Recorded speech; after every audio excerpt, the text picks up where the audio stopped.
Good morning, my precious people, wherever you're joining me from. My name is Darrell Bennett, Darrell J. Bennett. And today we're going to talk about how to rise again after crises. How to rise again after crises. Let me set the stage and set a powerful intention. That somebody listening to me today is going to understand themselves in a different way by the time that I'm done. They're going to see their life differently, their dreams differently, their hopes differently, the things that have been put on the inside of them, to recognize that you're exactly where you need to be. You're on the path. You were always on the path. How to rise again after crises. If I had the subtitle to put on this, it would be how to stop digging and start climbing. There's a lot of people who are struggling with crises, and it's not the same crises for everybody. For some people, it's financial. There are a lot of people dealing with a financial crisis during this period because of the way that the global economy is going. There are a lot of folks that even though they're making hundreds of thousands and in some cases millions of dollars, I have friends like this, they're under the crush of debt. They're under the crush of bad decisions that they made in the past.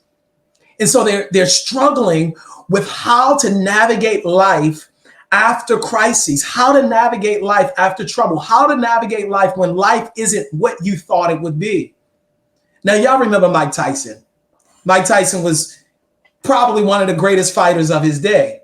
And they asked him at the height of his power, they asked him, they said, you know, you must be the most studied fighter in the world, but nobody can beat you. How is that? And he said, well, everybody has a plan before they get punched in the face. And life will punch you in the face. I'm going to talk a little bit about my story and why I'm uniquely equipped to speak on this. Life will punch you in the face. Life will cause things to happen in your life where you look up and say, how did I get here?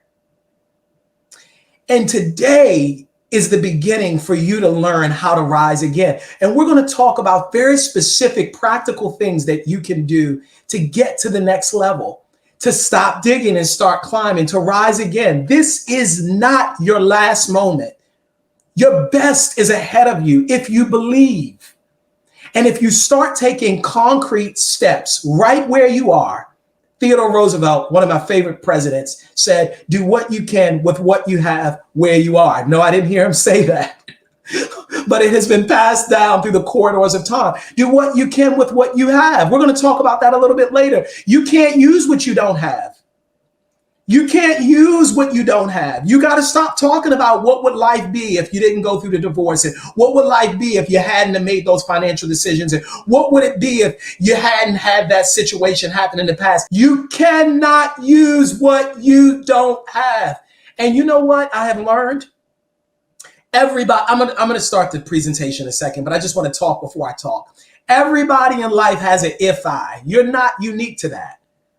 If I had spent more time in school, and if I had had my father in my life, and if I had not have gone through the divorce, and if I had had better relationship strategies, and if I had had more money, and and if you're not careful, you'll spend your whole life and it'll pass you by while you're in the land of if I.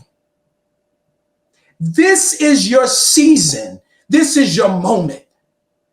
This is your time to rise again. I don't believe anything's by accident. Whether you're listening to me live, I'm streaming this live across my LinkedIn, across my YouTube, across my Facebook. And usually I don't do all three platforms this way, but I understand that we're in a unique moment collectively, nationally, globally. We're dealing with so much uncertainty. What seemed to be so certain even 2 years ago, we look at now and it's like, oh my goodness, every system has been shaken. What we're going to talk about today is as much about pivoting, is as much about rising from the ashes, as it is about changing what you value, redefining what you put your trust in. This is your moment to stop living in the past. To stop living and talking about what would life be if that thing didn't occur. And have you considered that maybe what you're calling a crisis is going to push you into your destiny? I once heard it said that life will provoke pain to push you into your purpose. You have a purpose. That's why I'm streaming this on my LinkedIn. And it's bigger than your job. Can I tell you something? The only thing that's certain about a job is that one day you won't have one. One day you won't have one. I'm not talking about your job. I'm talking about your work. I'm talking about what you've been called to do. There's a purpose over your life. There's a destiny for your life. And I want to show you how to use what was meant to destroy you, whether it happened to you or it happened because of bad decisions you made, and how you can begin to stop digging and start climbing. All right, now, I'm really excited about what I want to share today because I know this is going to help someone right where you are, because I can't help you where you're not. All I can do is help you where you are. Let me talk about what we're going to talk about today. First, I'm going to share a little bit about why I'm uniquely qualified to speak on this topic. I'm Darrell J. Bennett. I'm one of the few people in the world that has seen so many highs and seen so many lows. I've overcome and gotten past what people swore would destroy me. Depression, imprisonment, abandonment, estrangement, crises through identity, loss of titles and possessions and influence. And yet, this is the irony, that I'm better now than before the crises. That's why I'm uniquely qualified to talk about this. This isn't just about surviving what you're going through. This is about prospering. This is about that there is a latter glory that's going to be greater than the former glory. Anybody that knew me before the crises in my life will tell you I'm doing better in every aspect now. And I'm going to talk about it's not by my might and it's not by my power, but I understand purpose and I'm in a divine flow. But I don't want to get ahead of myself. Okay, so we're going to talk about why I'm uniquely qualified to talk about this topic. Then we're going to talk about how we help people. I want to help you. I want to help you. This is why I'm on here to talk about this today. I want to help you stop living in the past. What would the world be if we all had more grace for each other? What would the world be? Half of what we see on social media would just drop right off if we had more grace for each other, because we'd have more grace for ourselves. But I'm going to talk about that later. You can't give what you don't have. If you're holding aught against yourself for things you did in the past, certainly you can't forgive others. I want to show you how to get past the shame and past the embarrassment and past the guilt and past the spaces and places that you can't change. You cannot put the toothpaste back in the toothpaste bottle, whatever it is, back in the tube. You can't do it. You can't unscramble the eggs. It's over. It's done with. But the question is, what will you do with now? I want to talk about who we help. I know. Most people, when they think about crises, they think about the guy living under the bridge. But the truth of the matter is, the folks that I deal with most, these are folks that are business executives. These are folks who are leaders of companies and institutions and organizations. These are people in positions of power, high net worth. I say so-called high net worth individuals. We'll talk about that, because if you count your worth as a paper dollar, you've already lost. But I'll get to that. I work with people who are at the higher rungs of so-called society, because these are the folks, these are the people that are struggling in some cases under the crushing, crippling cycle of debt. These are people who have a lot of folks around them who act like they're friends, but they're not really their friends, because this is the irony about the guy under the bridge, perhaps homeless at the moment. Whoever counts him as a friend and says they're his friend probably really is their friend. But when you are on top, it's funny how many people are in your circle. But let something happen in your life. Let you lose that job as a CEO. I know people. I have people that I work with. 2 years ago, they were CEOs of major companies. Now, not so much. And the people that said that they would be with them to the end, where are they at? Well, I guess they were with you to the end. I work with people who are struggling with identity, not identity as the world calls identity. I'm not talking about sexuality. I'm not talking about surface identity. I'm talking about identity, and they're struggling with, how do I define who I am? People who live their whole lives Their whole lives tethered to the name of the family that they've come from. And then something happens, and now what? People whose entire focus is the stock number or the ticker on the NASDAQ of the company that they're running, that they are running. And then when that doesn't go well, when something happens, then what? There's a company that I was working with not too long ago. I would say 18 months ago, they were at one stock price. Now they're a tenth of that. And folks had to be released. And you could see the stress on people's faces. I'm talking about not the folks necessarily that lost jobs, which is why I say, and I'll say it again, the only thing that's certain about a job is that one day you won't have one. But I'm talking about folks who were running the companies, folks who owned the companies, folks who walked in the room differently when the stock price was different. And now who are you? When none of that's, when you don't have any of that. And that's why I'm uniquely qualified to talk about this. I think that everybody should go through an experience where you lose everything. I don't wish bad on anybody, but I think you've got to lose the things you're attached to so you find out who you really are. It was in the times when everybody, and not everybody, most of the people walked away in my life, and when things were totally dark, that I really began to see, who am I really? You've got to know who you really are in this world where so much is shifting and so much is shaking. I work with people who are elected officials. I don't put this out there, of course not, because I'm working with them privily. People who are in positions of great authority. One person, I remember, he said to me, he said, you know, Darrell, I wish I could live like you. I said, well, what do you mean? We went to school together. And this person is on track to perhaps probably be a Supreme Court justice at some point. He said, I really wish I could just talk the way I want to talk, but I know for me to perhaps be a justice and continue this journey, there's certain cases I can't take. There's certain places I can't go. There's certain people I can't connect with, and I would love to do it. And I remember thinking, who's really in prison and who's really free? We don't even know if there'll be a Supreme Court justice or judiciary by the time he becomes of age to get there. But I don't want to touch that right now. So I want to talk about who we help. I want to help you redefine what crisis is. It's not necessarily financial bankruptcy. Maybe it's you came into a lot of money. There are folks that I work with, the money has helped destroy them. They got paper dollars, but their self-image didn't catch up with the paper dollars. And so they're looking in the bottom of a bottle to try to find out who they really are. And the money is what's accelerated the things that are hurting and killing them. And lastly, I want to give you a mini masterclass on 3 practical steps that I took.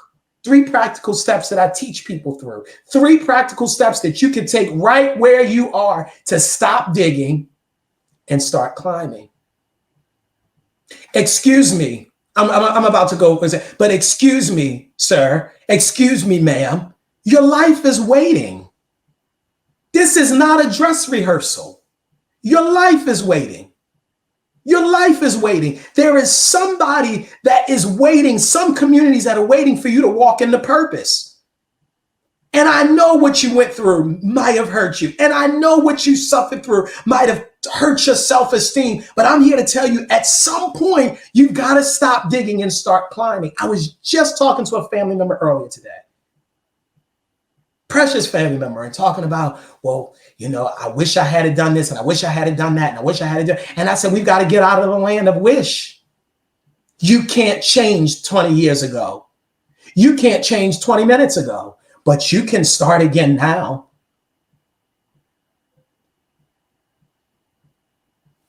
All right, let's get started. Tough times don't last, but tough people do. Could you say that with me? Tough times don't last, but tough people do. It's one of the lines that whether I'm at conferences speaking, or I'm in colleges speaking, or I'm in companies speaking, I have people repeat that tough times don't last. You want to know how you know tough times won't last? Because the good times didn't.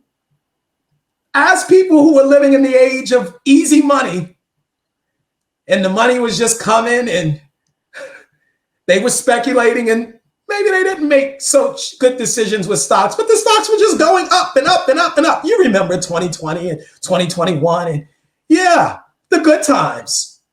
The good times. Business executives were ahead of themselves. I heard a few say, this is an employer's market. Some of them aren't talking that same talk.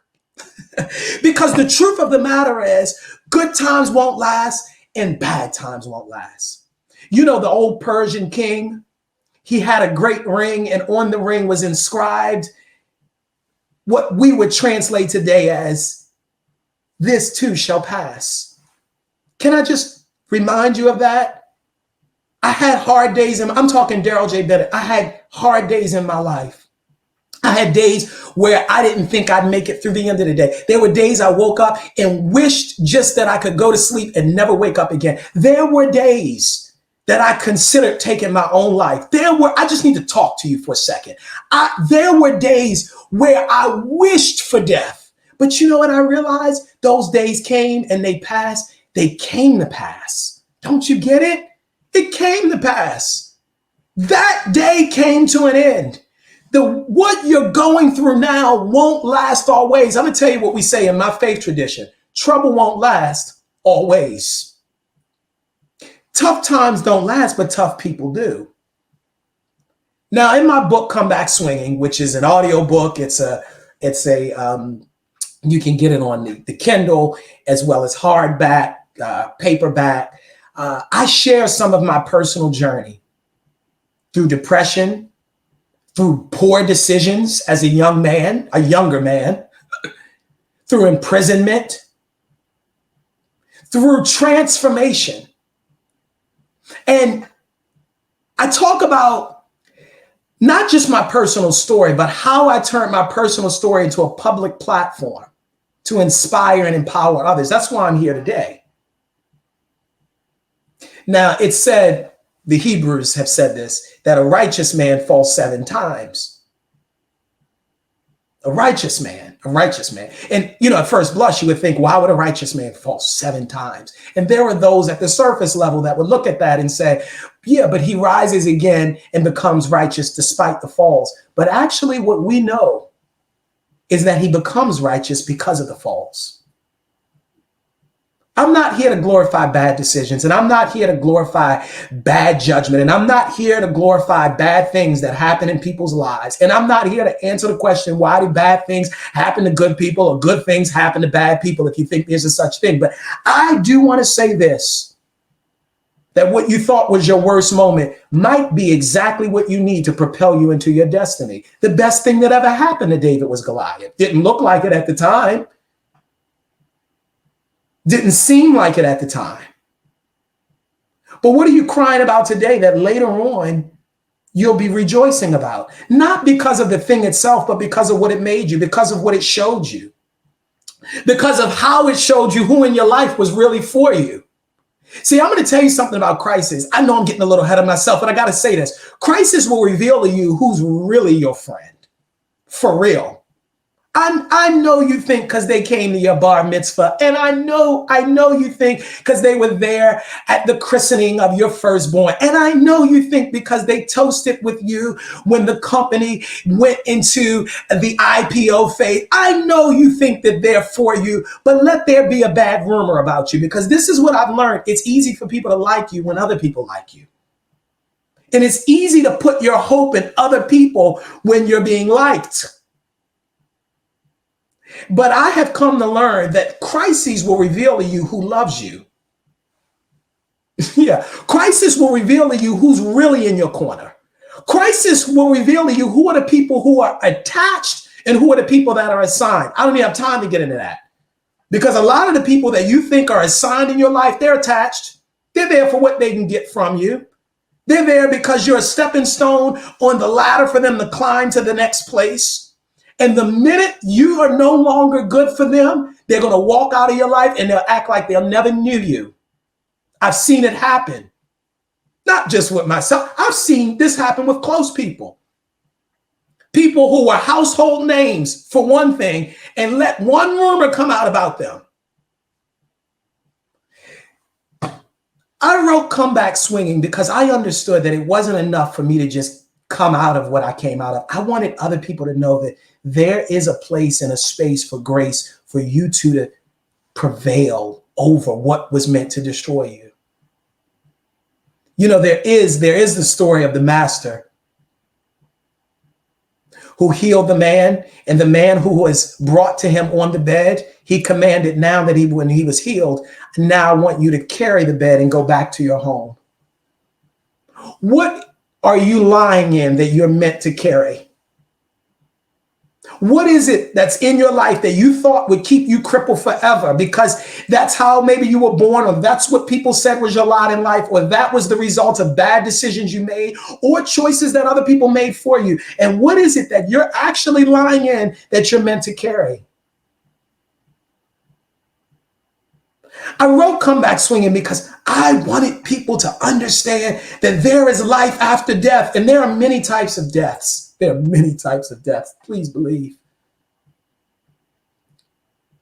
In fact, there's many types of deaths, and I don't think there's a such thing as a death that most people talk about. I don't think there's just an end where life just is no more. No, I think it goes from one phase to the next. Hasn't that been the story of your life? Hasn't that been the story of people who've passed on in your life? They haven't died, not in your memory, not in your soul. And so this is as much about you as this is about your legacy. You have not just, this isn't just inspirational motivation to come back swinging, as it were. This is your responsibility. There are communities that are waiting for you to tell the story. There are communities that are waiting for you to be who you've been called to be. There's generations that are yet unborn that are seeking for you to come into a higher knowledge of yourself, to get past your ego, to get past what happened, to get past what people said about you, to get past what people may be still saying about you. But lastly, I wrote this because I wanted someone somewhere, somehow, to see themselves differently. How would you look at the world? How would you look at your situation if you saw it differently? Remember when a few years ago, it was this challenge on Facebook, and it was this one dress, and people were arguing over what color it was. And some people said it was one color and other people saw it was another color. And the truth of the matter is it was both colors, but people saw what they saw. I have found that life isn't so much about what happens to us or what we go through. It's the story we tell ourselves. That's why I wrote it. See, you have a narrative and then you have a story. You have a narrative you've been telling yourself about what transpired. I had a friend that I was working with, a sales executive, who told me that he couldn't get back up because of 20 years. He's making hundreds of thousands now, but he probably could be making millions. I'm sure he could be making millions. I was working with him and I see the potential in this man. And he said to me, he said, you know, Darrell, everybody's not like you.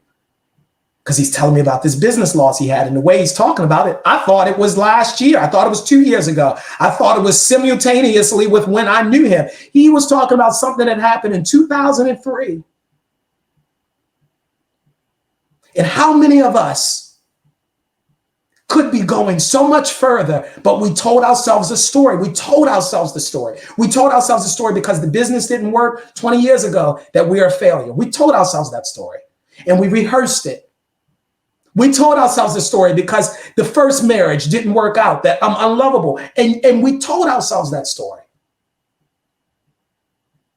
Part of me writing the story again was rewriting my own story after it had been rewritten for me by the divine. Yeah. But let me not get into that, because that'll take us somewhere totally different. Who we help. And then I want to talk about, how we help. Now I'm talking about who we help. We help people that are going through trouble. Trouble comes in many ways. And there's 7 ways that I've come to identify folks that I've worked with, and the reason why people call me. And at first I used to feel a little bad about this, to be honest. And I actually did probably a Facebook Live about 3 years ago. And I said, why do people only call me when they're going through stuff? Why are you not calling me when things are going well? But I've come to recognize that that's part of my purpose in life. I've come to recognize that, and I've actually come to embrace that. It was one brother that called me, and he said, my uncle just shot his wife and his son and turned the gun on himself. I didn't know what to say. I wasn't going to say anything. I just listened. And he said, I didn't know who to call, but I just knew to call you. There was a politician out in Chicago, elected official, and something came out about a scandal of his, and he had to resign. And he was talking about how everybody had walked away. Everybody, all of these people that he thought were his friends. And he said it was his wife that said, you need to call Darrell Bennett. So I've come to embrace the fact, I've really come to embrace the fact that part of my mission in life is not just to inspire, as it were, and in great times, but to help push people out of a place of digging and to start climbing. Now, y'all can still call me when things are going well, too. Don't get me wrong. But I understand this. So there's 7 things that I've come to recognize that people reach out, really reach out. This is the trouble that I'm talking about. 1 is total loss. You've ever been in a car accident or seen a car accident where it's been totaled. I'm not talking about slight damage. I'm not talking about where it's just cosmetic. There are things that happen in our lives where it's a total loss and that you'll never be the same again. Financial devastation. There's a lot of people struggling with that now. And I'm not talking about people who don't have paper dollars. I'm talking about people who have a lot of paper dollars. But the problem is they're dealing with more debt. The problem is they're struggling at night trying to figure out how they're going to make payroll. The problem is they're still looking at what their company used to be 3 years ago. That's how it used to be. You need to pivot. You need to shift. They're up at night thinking about when they used to be a CEO. And that was their whole identity. Their whole identity was wrapped up in being CEO. And now they're no longer CEO. So now what? Or the company's gone. Now what? You want to know how many folks that I've worked with that when they sold the company, it was like they were selling their identity too, because their whole life was wrapped up in that. Imprisonment, incarceration, arrest, locked up, won't let me out. That's what Akon said. I work with people who, when the bars have been shut on you, now what? And I'm talking about people. There was one gentleman, because it's not everybody you think of. One gentleman I was working with, and I'm on the phone because his family had him reach out to me, and he said he was actually, let me get this right. I don't want to just say a prison guard, but he was let me get this right. He was one of the people in a prison in the South where he was one of the officials there. On Monday, I mean, he had done this for years, but on a Monday, he was still an official in the prison in the South. And by Friday, he was in New York on the way to suicide watch as an inmate. Now you think about how that would change somebody. You think about how that would destroy, because I don't want to say his whole life, but his whole adult life, he had been the one with the power. He had been the one with the keys. That's part of the reason why they moved him so far. They made an effort to make certain they moved him all the way across the country because they knew he knew things that other people didn't know. He was the one that was in charge of the jails in some cases. And part of what I had to work with him on is you've got to change how you identify yourself. You'll never be that person again. Even if you come out, and you will come out, and you do greater things, and you will do greater things, but you'll never be that person again. Death. Somebody probably reading ahead of me said, well, how are you going to help somebody after death? I'm not talking about helping them, people. And what we've already talked about, death comes in many different ways, but even when we talk about physical death, there are some folks, it is hard for them to get past a death. It's just hard for them to get past a loved one. They could never imagine their life without the loved one. Disease, dis-ease, that comes in many different forms. I've worked with people where their dis-ease, particularly men, has affected their livelihood. That's a hard thing for a proud man. Relationship loss. I have found what will really move people is not so much the loss of a paper dollar, it's the loss of the relationships that sometimes comes because the loss of the paper dollar. People who you thought would go with you to the very end. They said they'd take a bullet for you. They swore whatever company you go to, they would be right there with you. And now where they at? Relationships. You know, it's said in the corporate world, people don't leave companies, they leave people. I found working with leaders of organizations, it's a struggle when people leave them. It makes them question themselves, and maybe rightfully so. It makes them wonder whether or not I'm truly even a good leader. And then lastly, spiritual transformation. A lot of people reach out to me because they're going through a period and a time and they can't really put their finger on it, but it is something spiritually that's happening that's changing everything in their life. Now, who are these people? Business executives. Already shared with you, probably more now than ever. I'm working with a lot of business executives. Because a lot of the folks, let me just say this, a lot of the folks you think got it ain't really got it. And I'm not talking about they didn't got it. Let me not use slang. They don't really have it. Excuse me. Let me use my proper grammar. And I'm not talking about they don't have the portfolio or the paper dollars. What they don't have is peace. A lot of them that have come to me. A lot of them are struggling with how to figure out how to move in this economy. You want to know why there was such a fight to go back to work? Because many of those leaders can't see their life without you being right under them for 9 hours out of the day, 10 hours out of the day. It wasn't about coming back so you could be more productive, because in many cases, the company still thrived when you were at home. But it was a level of control and identity. And who am I now if I don't have my employees right in front of me and I can't sashay down the hall? And I don't have a hall. And I have a virtual office. As quiet as it's kept, the people that had the hardest time doing this shift weren't necessarily the worker that was making minimum wage. Because the truth of the matter is, for people that's been struggling there in a lot of their lives and are used to struggle, they just see the next struggle and they keep on going.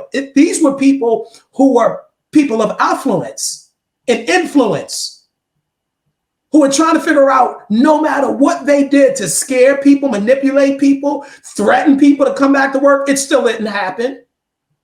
How many people changed their tune from leaders of companies to leaders of cities? We're dealing with that in New York City. Leaders of this city who swore for 2 years New York was going to go back the way it was, who recently, as of this year, came out and said, you know what? I realized the pandemic is bigger than me. You think? Who was it that said there's nothing more powerful than an idea whose time has come? The time has come. It's time for a shift. And I have found that people who put their trust in money and in titles have the hardest time with a shift. High net worth individuals. Somebody once said to me, how are you going to help somebody who has more money than you? I said, well, first of all, let me get this straight. You might have the water, but I got the wine. There's a lot of folk that come to me, they might have more paper dollars today in their portfolio than what I might currently have, but they don't have more peace. They don't have more joy. In fact, they're spending a lot of that money on therapists. They're spending a lot of that money on other things to try to keep them satiated. They still, you want to know how many people say, you're 38? How is that? You must have good genes. No, I got a good God. I got good grace over my life. There's an anointing on my life. I'm clear about that. When I walk in the room, things shift. There are deals that wouldn't go through lest I come in the room. So it's not just a smile and charisma and personality that I have. There's an anointing on my life. I'm clear about that. I'm not doing this in my own might and in my own power. So when I say high net worth individuals, I'm really saying so-called high net worth. Because the minute you count your net worth as a paper dollar, you've already lost. So the one person has said, what can you say to him? He's worth $1 billion. I said, well, I think he's probably worth more because he's part of the divine. How do you put your, because I know I'm worth what you can't put paper dollars on what I have. Are you kidding? And if you think I'm just being funny for a second, would you give up the use of your legs for $1 billion? You want to know how many people that's got money that they would just pay for a night of sleep? They would give it all away to have youth again. You can't pay for what God has put on my life. And so part of what I help people do is you need more peace. You need more joy. You need a different and a higher relationship with yourself. You need a better story. You need to change your identity. Elected officials, already told you, a lot of elected officials are living two lives. And I don't say that in a derisive way. They have a very public-facing, forward-facing life, but they understand that there's so many things they can't do. And I don't mean things like vices. No, that's not what I mean. I'm talking about a freedom to be and speak the way they want to speak. And in many cases, they feel caged in by what would you say if they really came out and talk about the things that they really wanted to talk about. So they seek people like me so we could strategize. How is there a way? In what way can you release what's on the inside of you without losing your position? Although I'm the one to remind them, like Mordecai told Esther, maybe you came to the kingdom and received this position for such a time as this. That's a whole nother thing. I'll do a whole nother seminar on that. How a lot of people are running to be something instead of do something. You need to already be it. Leaders of movements.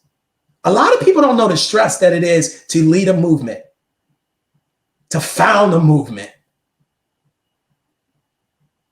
to have people that you count as not just friends, but confidants who you've worked with and you've trusted and you've been with them in the worst and darkest situations of their life. And where are they when you struggle? And so I'm kind of combining this with also religious leaders. People come to me who are in positions of leading movements, leading churches, leading religious institutions who said, if other people knew I was struggling with this, half my congregation would walk away overnight. Overnight. Now you prayed for them in their worst moment and you helped them and they had 10 kids out of wedlock and they find out one thing about you. You help. I've seen this happen. I've seen people, I'm talking now religious leaders, who visited people in the prison and something happened with them. They didn't even end up in prison. Something happened with them. Maybe it was something legal, an arrest. And those same folks turned their back and said, well, no, because I don't want to get advice from somebody like you. Who was it? Groucho Marx, the comedian in jest, who said he resigned from that club that he was a part of. He said he didn't want to be a part of a club that would allow him to be a member. This isn't just from my own life of having led movements and dealt with things and coaching other people. This is something that I saw even as a young boy. My mother's husband was a pastor. And I watched how people, when we started that church, I watched how people said, we will be there with you to the end. They didn't make it 3 Sundays when there were no people in the pews. 3 Sundays. I'm not exaggerating. And I watch, and I say it respectfully, I watch how it crumbled his self-esteem because people he swore would never walk away.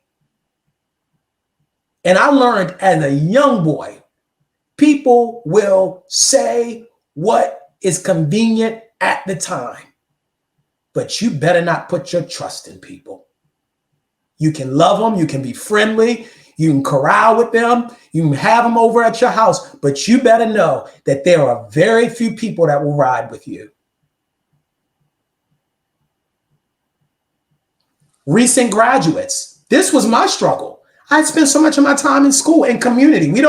We kind of take for granted that it's not just school, it's community. I thrived in community.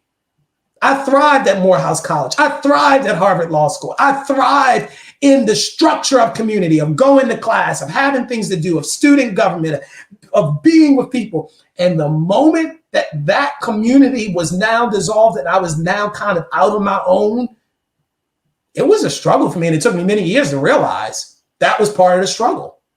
My identity was wrapped up in being a student. And when I'm talking about recent graduates, I'm not just talking about people, I'm definitely not talking about people who graduate from high school. And I'm not necessarily talking about people who graduate from college. I'm talking about people who graduate out of grad school, particularly very prestigious grad schools, because these are the people that many times their part of their identity is tied up in the schools that they've gone to.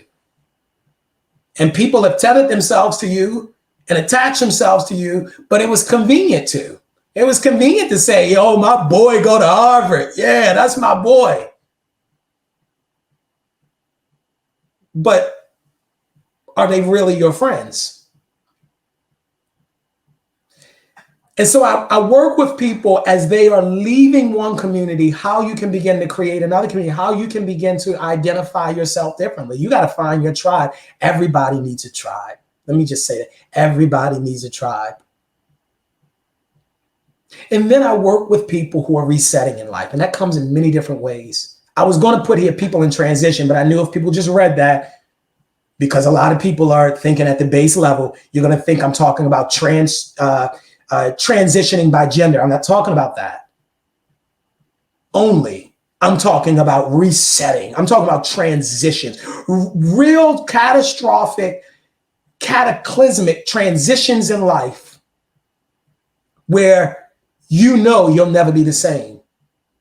Metamorphoses. You need somebody that's going to be a confidant to you, not somebody that's going to judge your every step.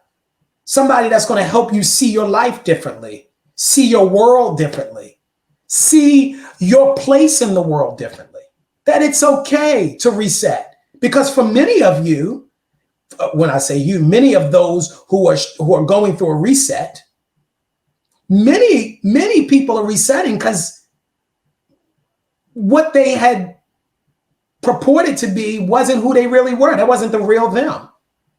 I know I said elected officials have two faces, and I didn't mean that in a bad way. I meant a public, forward-facing face profile, and then how they are in private. But I think that's all of us in life. And some of us, this is the problem. At least I can give my politician friends this as praise. Many of them at least know the difference. Do you not know if you're playing a character? Jim Carrey talked about that. He said, my whole life I've been playing characters, but the truth is I became really successful. This is what he said. When I just came to realize that the character Jim Carrey is a character too. Do you at least know that a lot of what you have presented to the world, presented on social media, in some cases presented to people in your own bed, spouses, I want to be careful with that. Spouses, loved ones, it's not really who you are.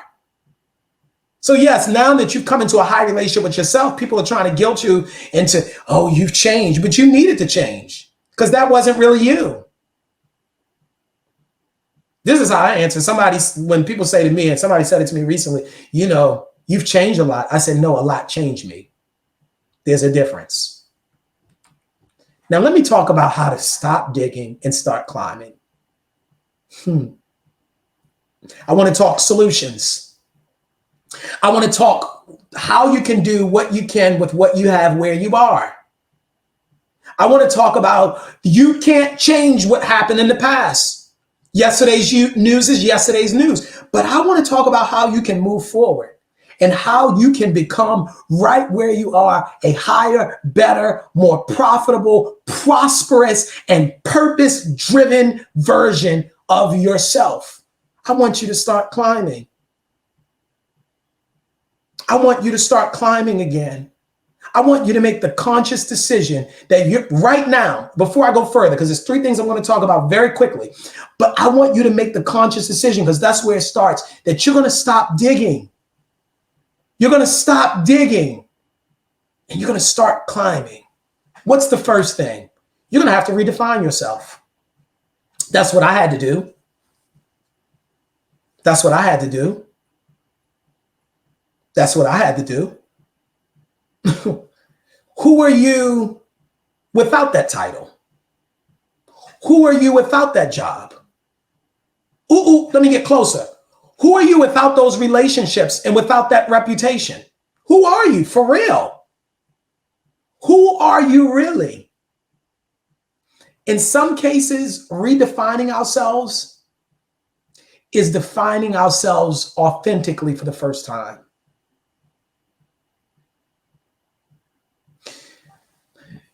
For you to redefine yourself, you're going to have to take inventory of what you have.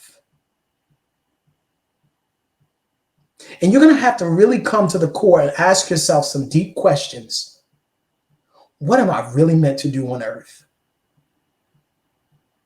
You know, I think everybody should be faced with their mortality at least once early in life.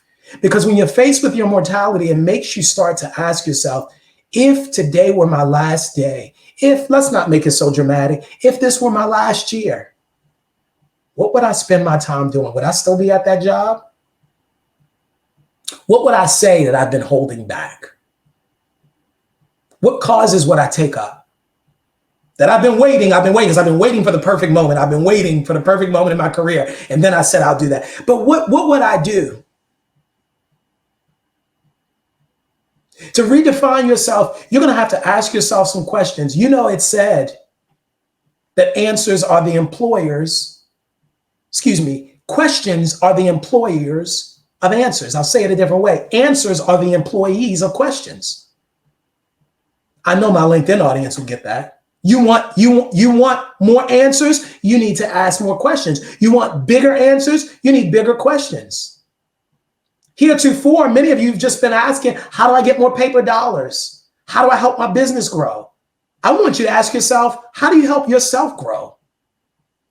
Side note, your company, your business, your brand will never grow beyond your own mindset. That's why I love entrepreneurism. Entrepreneurship. I think I just made that up. Entrepreneurship. That's why I love that. I love it so much. Because you can't talk about entrepreneurship without talking about personal growth. That's why I don't want to spend so much time talking about your job, what you get paid to do. I want to talk about your work, what you were born to do. Because when you start talking about your work, you have to talk about personal growth. Have you considered that your cash flow has less to do with the global economy and more to do with your personal philosophy? How do you define yourself? You know, when I either do business incubators or workforce development, or I'm working with people on how to level up in their professional careers, and we do mock interviews, one of my favorite parts is doing the mock interview and starting with the question, which a lot of interviews start with, tell me about yourself. You know why it's such a beautiful question? Because out of the abundance of the heart, the mouth will speak. It is interesting to hear what comes out of people's mouth first. It's interesting to hear what people say about themselves. Tell me about yourself. Tell me about yourself. I don't have to say, tell me about your values. Tell me what you care about. Tell me what you really hold true to. Because all I have to say is tell me about yourself and let you go. And if I listen closely, I'm going to find out how you define yourself. What's the story you're telling yourself? That's what I think I'm really at. What's the story? What's the narrative? Is it a narrative of victimization? That you're the underdog? I had to work through that. That was part of why I made certain poor decisions in my life. I realized this when I came into a higher spiritual understanding of myself. I had always seen myself as an underdog. I had to change that.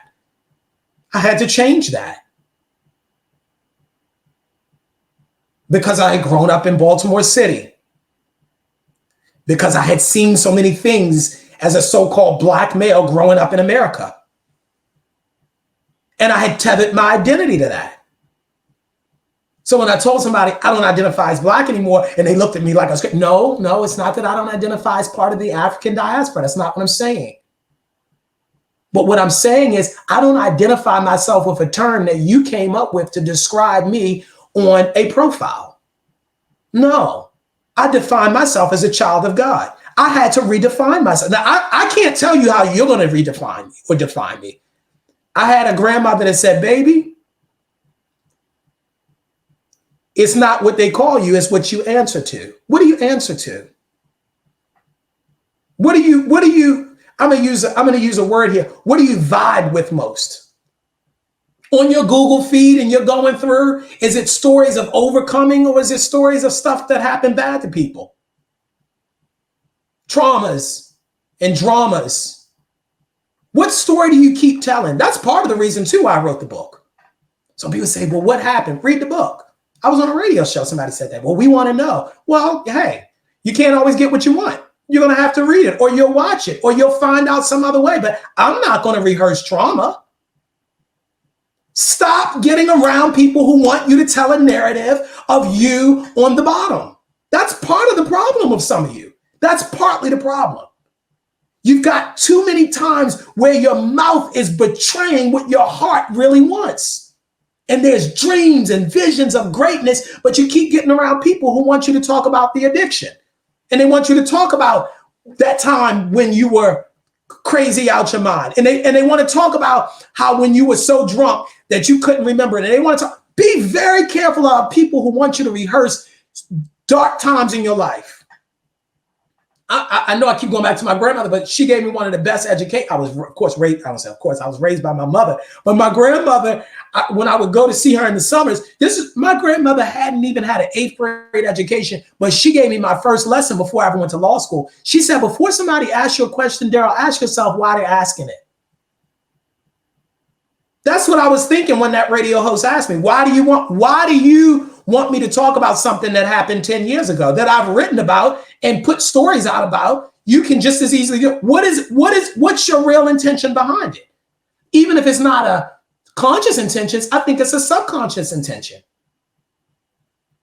Do you ever notice, and this is partly why I had to extricate myself from only working in social justice movements, and I want to say this clearly, and I don't mean this to be offensive to anybody, but part of the reason why I stopped working exclusively in those circles, because I found that people who struggle with trauma, they get together and they want to keep talking about their trauma. And I realized that wasn't healthy for me. I can't tell you what's healthy for you. I don't think it's healthy for you either. You keep swirling around in cat pee, you're going to come out smelling like one. But I want you to start talking about victories. I want you to start talking about times you overcame. When's the last friend who called you and said, tell me the last time something great happened? What happened good in your life? You got to redefine yourself. Do you define yourself by the worst moments or so-called worst moments or by the best moments? Bob Proctor, one of the people I love, I really love Bob Proctor, and I would encourage you to read and watch his material. He talks about a reference group. I think Brian Tracy also talks about that. A reference. Who's your reference group?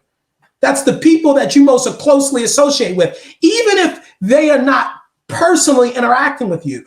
Who do you see yourself most like? Is it the people who are constantly dealing with drama and trauma and struggle and bankruptcy and limits and issues and problems and troubles? Or is it people who've overcome?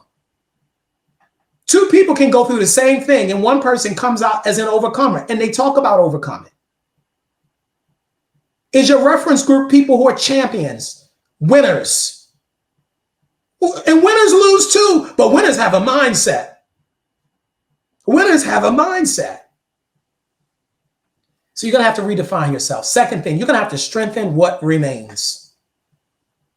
What does that mean? You got to strengthen what remains because you can't strengthen what didn't remain. You can't strengthen who did walk out on you. When I was in France recently, I felt a little dumb because I asked the tour guide, one of the places we went, I said, well, we were in Versailles. I said, well, where's Notre Dame? Is it open tomorrow? And she looked at me kind of like I was crazy. And she said, since the fire, it hasn't been open. And I'm thinking in my mind, what fire? But I stopped there because A few other people turned and looked at me like, the American. I'm thinking that news didn't reach me, but okay, so I guess it was a fire. So I did some research. And sure enough, there was a fire. It's several years ago, and they're still working to restore, and a lot of it was destroyed. And part of the restoration process was strengthening what remained. They couldn't build on top of anything until they strengthened what remained. What remained? So to strengthen what remained, we got to talk about, you got to take inventory of your life. What remained? So many people spend their life talking about who left and what got destroyed. You've got to stop doing that to yourself. You've got to strengthen what remains. I'll give it to you another way. You know how on maps it says you were here? It's a beautiful thing. I love that. You were here. It's a beautiful thing to know where you are, because it doesn't do me any good to see the map of the city and not know where I am. It doesn't do me any good to see the map of this great wide subway system or transit system and not know where I am in the mix. There's a beauty in knowing where you are.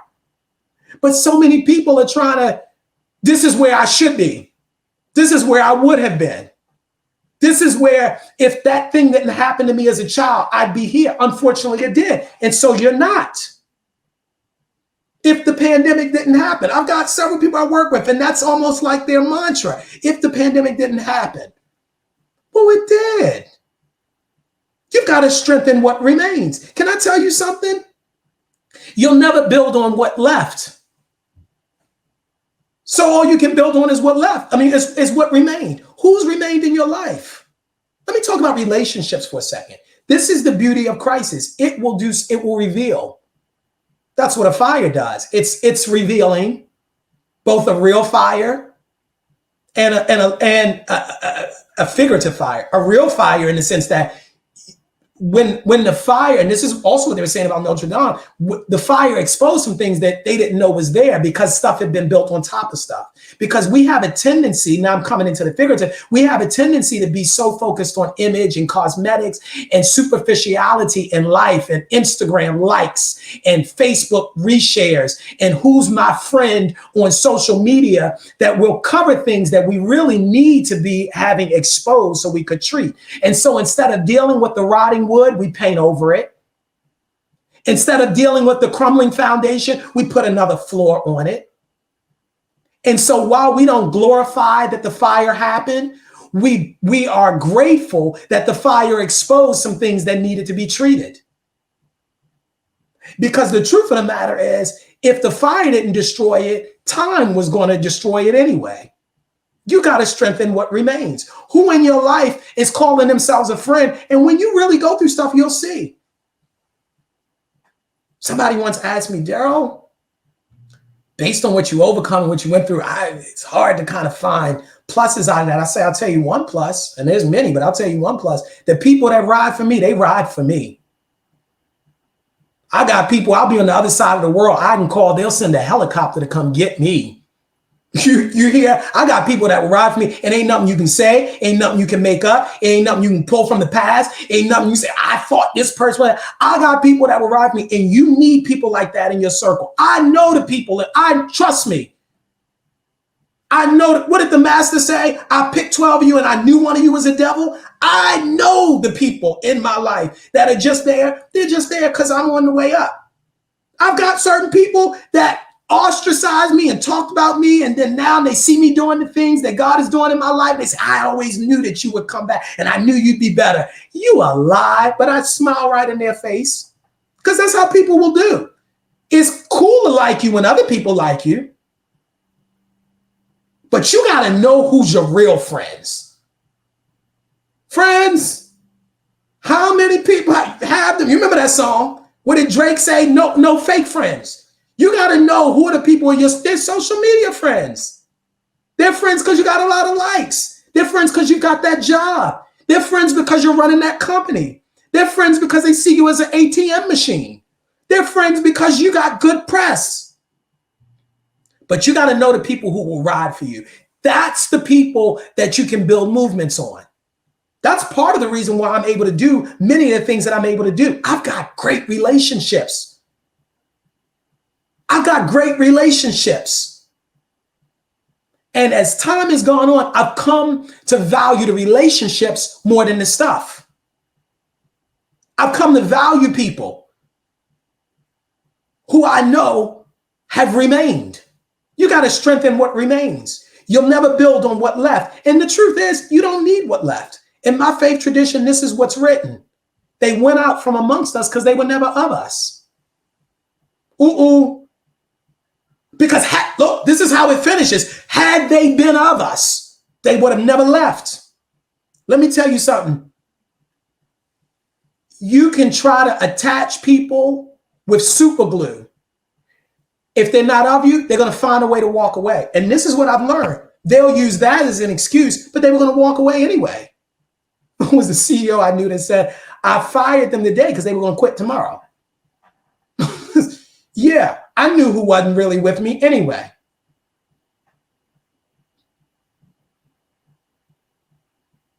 Don't you be deceived into thinking because they think nice and kindly of you now that they'll always be there. And I'm not certain. I know there's people for a reason, in a season, like we say, in a lifetime. But I'm talking about strengthening what remains. We have a tendency, it's almost like, when you're younger, you go after the one that really don't like you that much, and the one that really likes you. And I've learned as I've gotten older and wiser to respect when people are in my corner. Respect that.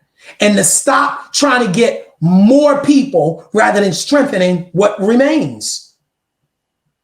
I'm talking to somebody who's a business leader right now. I know I am. And yes, you want more employees, but what about the ones you have? The ones that stuck with you through the pandemic, through the recession, through the back and forth of hybrid work and come to work 3 days and come to work 4 days and now you can go back 2 days. Who are the ones that stuck with you? Stuck with you that maybe when payroll didn't come through at all times, and stuck with you when the stock ticker wasn't what the stock ticker wasn't supposed to be, and stuck with you when their stock options were worthless and worth less than the paper that they were printed on. Who are those people? And how do you strengthen what remains? I know you want another business deal and I know you want to acquire more businesses, but what would your life look like if you strengthen what remains? And this is my last one, which is really where I wanted to start. But I knew if I started here, people would think I'm just trying to be emotional, but you got to forgive yourself. You got to forgive yourself. This is the hardest thing. You want to know why it's hard for people to forgive others? Because it's hard for us to forgive ourselves. I had to work through this. Somebody was questioning me about something and I looked at him to help him understand. And I looked him dead at the eye. I said, there's a lot of things. I look up at the ceiling at night and stare and wonder, but I'm not going through that with you. I'm not talking about that with you. Yes, there's things I look back. That's part of what I wrote Come Back Swinging about. Oh, yes. I don't glory in negativity. I don't glory in bad decisions and bad judgment. But I know that part of my journey to restoration and to acceleration was to forgive myself. Oh, no, you might never forgive me, but I don't need your forgiveness. That's the truth. I've got to have it. We've all had to withdraw from the bank of grace many times. But why it's hard for us many times to forgive others or to see others in the same light and grace that we wish to have for ourselves, it's because we hold ourselves in bondage. And part of you releasing yourself into your next level is to release the art that you're holding against yourself, the offense. That's the beauty of the divine, the presence that's never in absence. The love that carried you and created you and purposed you. He's not holding it against you. Why are you holding it against yourself? There's no stop. There's no ticker like CNN in heaven where there's breaking news and God is like, oh my gosh, what happened? I didn't know. It may have shocked you. But before you ever had the problem, the solution was in place. And there is no height, and there is no depth, and there is no power, and there is no principality, and there is nothing on this earth or under this earth that can separate you from that love. But do you know it? Forgive yourself. Forgive yourself, one, because you can't change it. Which one of you by worry can add 1 cubit to your height, or change one thing that happened in the past? In fact, the more you focus on it and become maniacal about it, the more stuff that's going to happen in your life that even magnifies it more. I don't know why I need to say this, but I need to say this to somebody. I don't read stuff people write about me on the internet. So for some of you, you might be more versed on what may have been written negatively than I am. I learned that a long time ago. I learned that when I was still at Harvard. I was a class marshal at Harvard Law School, and we went to class one time, a party. And I got to a party. This is when Twitter kind of first started. I told you I'm 38. So this is when Twitter really kind of got big. This is in 2000, I'm going to say 9. And I get to this party, true story. And a few people were kind of acting a little weird around me. I wasn't thinking much of it. Finally, one of my homeboys pulled me aside. He said, "Yo, you good?" I'm like, "Yeah. What's up?" He said, "I just didn't know because of what they're saying about you." And come to find out, it was a site. I'm not going to give the name of the site to even give it any credence, but it was a site where it was talking about people's tweets, and people were talking about the things I had put on Twitter and saying things about me online. I didn't even know. I wasn't even aware of the site. So clearly I was fine. I wasn't aware of it. I did go on the site. I did look at it. I did feel bad. I did delete tweets. I did think about what I wrote. I did question myself and all this other stuff. And it probably was wise that I don't put all of the things in Twitter that's on my mind. But this is the reason I'm sharing this with you. I made a promise to myself then. I don't care who brings something to me. I don't need to read it. I know who I am. You don't. And that was the irony. The people that were saying these things about me didn't even go to the school. But they were writing as if they did. And I learned that early on. Stop reading stuff that people say about you. Stop crowdsourcing your emotions. That's a whole nother thing. That's part of why it's hard for some of you to forgive yourself. You put too much on social media and you're looking for social media for therapy. Social media is not a therapeutic space. It's actually the opposite. Stop looking at the comments, looking for some type of feeling better about yourself. They're going to say what they're going to say. A lot of times, these people that are sitting on the internet anyway with comments, you ain't got nothing else to do.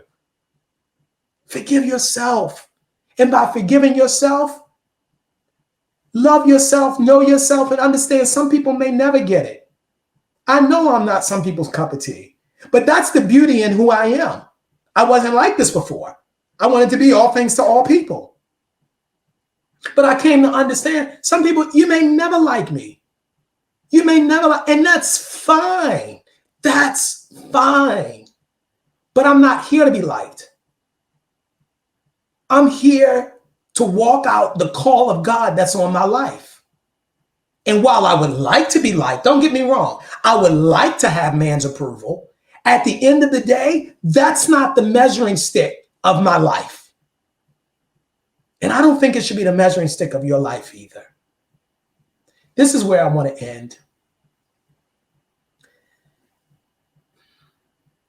It's time to stop digging and it's time to start climbing. That's why I shared this. That's why I talked about my life. Whenever you hear me share any of my personal business, it's really because I believe it's going to bless somebody else. Otherwise, I wouldn't. Because respectfully, it ain't your business. But I share it with you because I want you to know this isn't something that I read in a book or something that I saw on a YouTube video and now I'm just rehearsing it and spitting it back out to you. I've lived this. I've lived what it's like to have to restart again. I've lived what it's like to have to redefine again. I've lived what it's like to look up and wonder, will I ever be that person again? And the answer is no, I don't need to be that person again because that thinking is what got me there. So I needed to change. I needed to become better. I needed to become a higher, more authentic version of myself. I'm sharing with you because I believe that the more a rising tide raises all ships, and the more that we have grace for ourselves and each other, the better the world would be. We'd have less toxic work environments. We really would. Many of us wouldn't, I say us to just include me in this, wouldn't even be at the same working and doing the same things we were doing Because many of us, the truth of the matter is, we're living below our means because we're afraid of what would life be like if I stepped into. And I'll do a seminar on that, how to get beyond the fear and start moving in faith in a practical way. But this is about how to stop digging and start climbing. Now I have a number and I have an email on the screen. If you or someone you know needs to rise again, and I don't know what your situation may be. Maybe it's legal. Maybe it's medical. Maybe it's relationship. Maybe it's professional. Maybe it's personal. Maybe it's relational. Maybe it's an identity crisis. Maybe it's a reset in life. Maybe it's a restart in your career. Maybe it's a transition after school. Maybe it's a needing to go back to school. I don't know what that is for you. But I believe if you watched me this entire time, there's something that nudged you in your heart to show you where you need to rise again. And we all have a space. The truth of the matter is where we need to rise again. This number is being manned. You call this number, and I have people on standby. We want to help you rise again. You were born to fly. I know that they tell you to conform. I know that they tell you to just fit in. I know that they tell you just shut up, sit down, don't say nothing. And this is one of the ways that the educational system, particularly in the Western world, has failed us. Because you sit there for hours and years on end, listening to other people drone on and on about information that you could probably get at your fingertips in Google, and you never really learned about yourself. And the people that were teaching never took the time to learn about you. So you got information, but you didn't get insight. So you got the degree, but you still don't know what you're called to do. And you're at the job, but you still don't know your work. And you built the company, but you're still not convinced that you're walking in meaning and purpose and power. And that's why you're angry. That's why you're fussing at your spouse. That's why you're mad at the cat, because you're still trying to figure out who you are. And that's fine. But I want you to know, if you're going to stop digging and start climbing, there's going to be some practical things you're going to have to do. And you're going to have to get around people, a community of people that can help you, a tribe of people that can help you. You need people to help counsel you, to walk you through this.